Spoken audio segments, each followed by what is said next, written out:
Good morning and welcome back to Gail and Gary USVI. Today you get to travel with us as we meet up with one of our favorite teachers, Mrs. JoSandra James. So sit back and enjoy the view.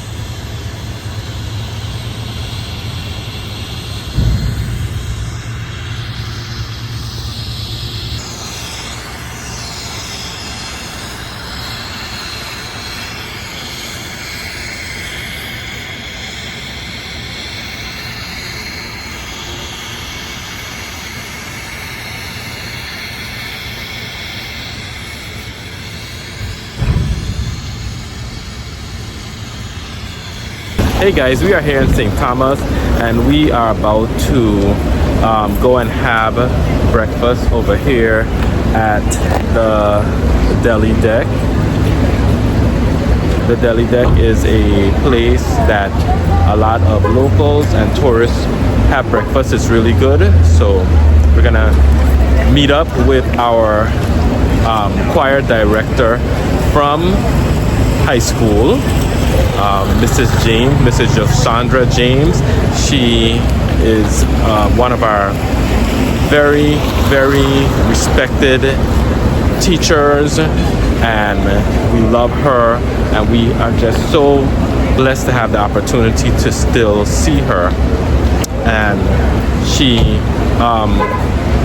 we spoke when we were in Atlanta, and we said we're gonna be down here. She said I'm gonna be down here at the same time, so we decided to meet up. So here's Gail. Hi. Yeah, so she should be here. She should be arriving here at 10. We said about 10:30, but we are in Haven site. So you can see here, it has a whole lot of shops. It's a shopping area, and right behind me you'll see a cruise ship. So this is one of the ports where the cruise ships come in. So a lot of gift shops and jewelry stores, and just a nice place to shop. So It's a hot day. and today is hot. I know it has to be at least 83 Yeah. or higher, and it probably will get hotter.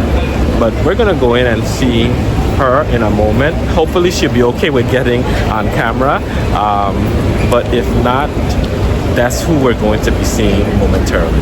Hey, I had to go. I had to make a video shoot on. I got booked a class and my sister taken yesterday. Hey guys, so welcome back to Gail and Gary USVI, and today we just wanted to share with you that we have we're here in St. Thomas, US Virgin Islands, and we are visiting with our old choir teacher and just a mentor, and now she is our friend, Mrs. JoSandra James. And you know, this is such a blessing for us because she has really been a part of our lives for all this time. I got to Eudora-Ken in 1988, graduated in 1991, and Gail. And I got there in 1994 and graduated in 1997, and I was in the chorus for all that time as well. Yeah, so Miss James, introduce yourself to them. Tell them how long you were in the Virgin Islands, and just tell them. Good afternoon. I'm so happy to have Gary and Gail here visiting. We had a nice breakfast this morning, and they've been here at my home. I'm so pleased and proud that they still remember me. Of course.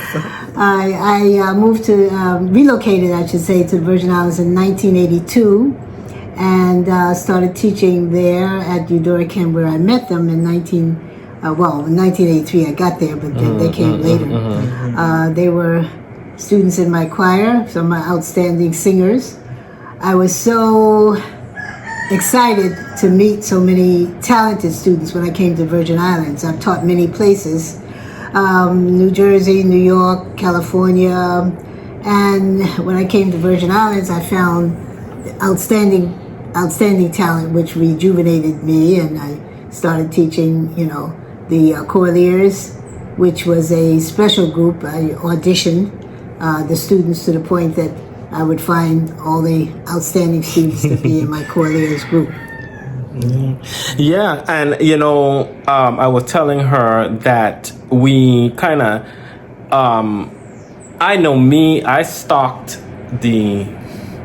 I stalked Choraleers, to be very honest. I'm wearing my shirt, guys. That was a celebration that we had.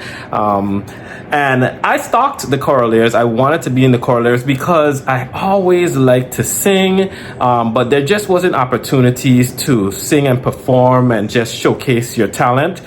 So when I was very young, I said, I am going to join that, and God made it happen.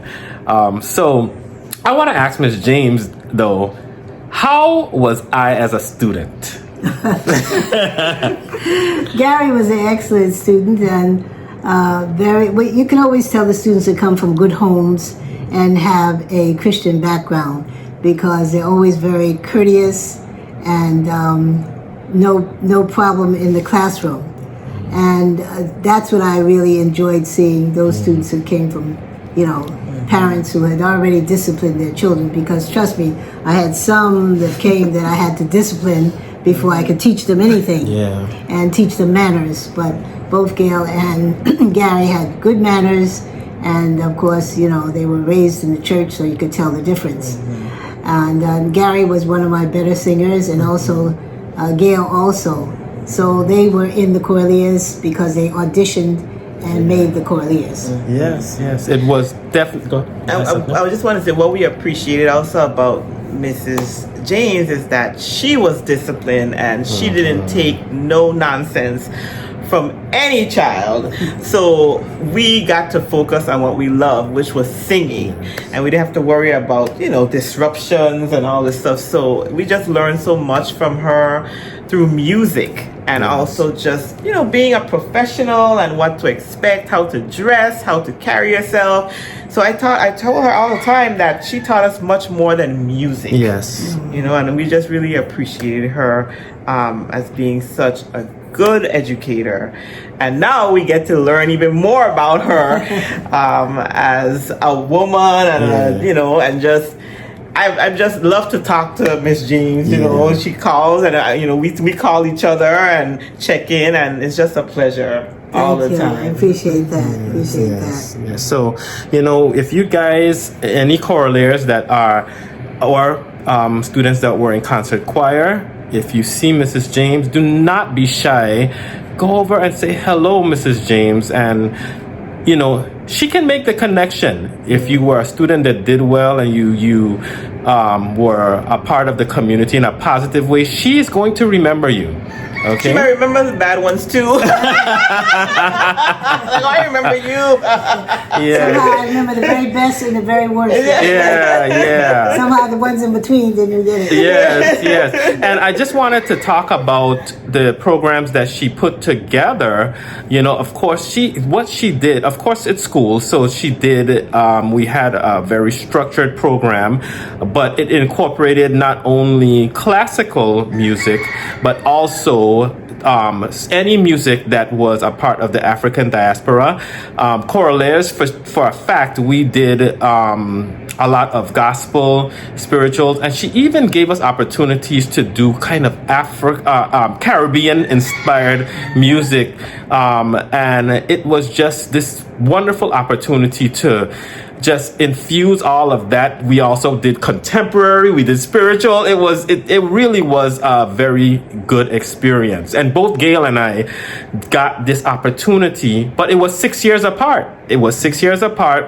And Gail has her stories, and I tend to remember a lot of the stories. So it just was a pleasure for us to be here with Mrs. James during this time and get to spend some time with her and learn a little bit more about her. We're trying to encourage her to do some type of a memoir or maybe some type of a visual interview where people can learn more about her, because she is definitely a dynamic person that everyone needs to know about. Yes. Yes. So anything? Thank you, Gary. I wanted to say when we made the album, the LP album, that's why I called it Ivania Dorikin High School Cultural Mix 1986, because we had all genres of music on it. In addition to calypso, spirituals, gospel, jazz, and of course even the Virgin Islands march on it. So I wanted my students to be aware of their heritage as well. That's why I formed the West Indian folk singers, of which Gary was a member, and incorporated the. At one point, I also had the Mongol Niles dancers, and then the gentleman you were talking to today. Yes, Carlos Wood. Yeah, Carlos. Yeah. And I had people come in to teach them the dances. Yeah, because we had to dance. We had to do the dances as well. Yes. As well as the singing. Yes. So, guys, I know Virgin Islanders that are looking at this. This person here is one of our heroes, and she's still here with us. So, and I know she would be more than willing to have conversations about how we can increase performing arts here and provide opportunities for all of this talent that is in the Virgin Islands, because we have it here. We just need to have the opportunity to be developed, exposed, and to showcase it. Okay. All right, guys. Well, we are going to end here, and just stay tuned for more of Gail and Gary USVI and what we're doing here in the Virgin Islands. Yes. Bye. So after our nice visit with Mrs. James, we stopped off at Tutu Park Mall to pick up a few things. And I couldn't help but notice that the mall was practically empty and there wasn't very many stores. And I just remember when I was a youngster and this mall was opened in the 90s, it used to be packed. It had several stores. It had a full food court. It would be the place to be. And because it was the first indoor air-conditioned mall, everybody was there. So to see it now, it was different.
As you can see from the beautiful sunset that we spent the whole day in St. Thomas, but it's time to head back to Love City, St. John. Thanks so much for spending time with us, and we'll see you again in the next video.